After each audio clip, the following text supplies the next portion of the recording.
এই নিয়ে নিয়েছি মাছ। আমি বাড়ি থেকে আজ মাছ নিয়েছি। সকাল থেকে খুব বৃষ্টি, না দোকানে যেতে পেরেছি না বাজারে। এই যে কি মাছ আপনারা দেখেই বুঝতে পারবেন। তো এই মাছ নিয়ে নিয়েছি। এই মাছ দিয়ে আজ আমি কচুরগাঠি ঝিঙে দিয়ে একদম মশলা ছাড়া তরকারি করব।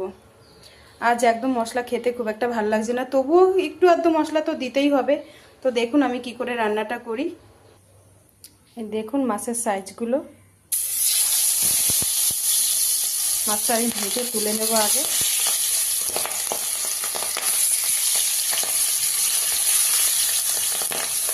এদিকে মাছ ভাজা হতে লাগুক, আমি এদিকে মাছের ঝোলের জন্য একটু জিরে শুকনো খোলা ভেজে নেব, গোলমরিচ আর তেজপাতাটাও ভেজে নেব।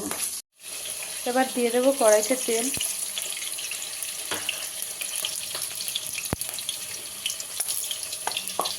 তেলে দিয়ে দেবো আলু আর কচুর গাঠি।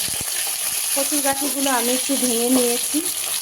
ভেঙে নিলে পরিপাটি নুন ঝাল ঢোকে আর টেস্টও বেড়ে যায়।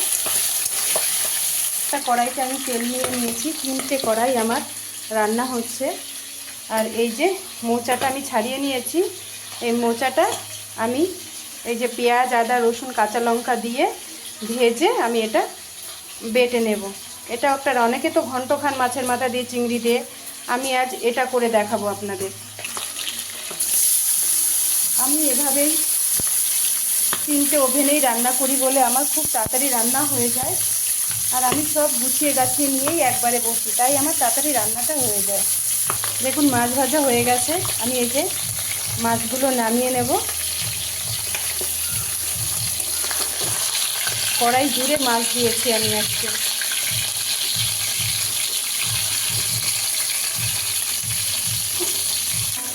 এই কচুর গাঠিতে আমি এখন দিয়ে দেবো ঝিঙেগুলো, একসাথে ভাজা ভাজা করে নেব।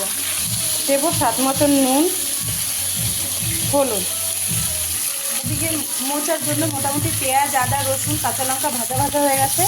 দিয়ে দেবো মোচা।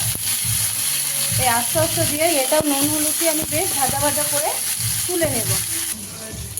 এতে আমি একটু দিয়ে দিলাম আদা আর কাঁচা লঙ্কা বাটা। এটা আমি আর একটু ভাজা ভাজা করে নিয়ে জল ঢেলে দেবো। আর এদিকে দেখুন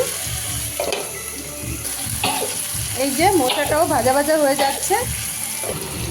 এখন দিয়ে দেবো জল।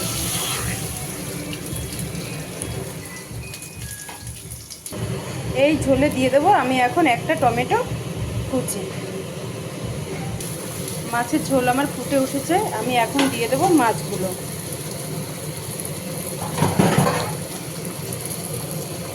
এদিকে দেখুন মোচাটা আমার ভাজা ভাজা হয়ে গেছে, এটা আমি শিলপাটায় বেটে নেব।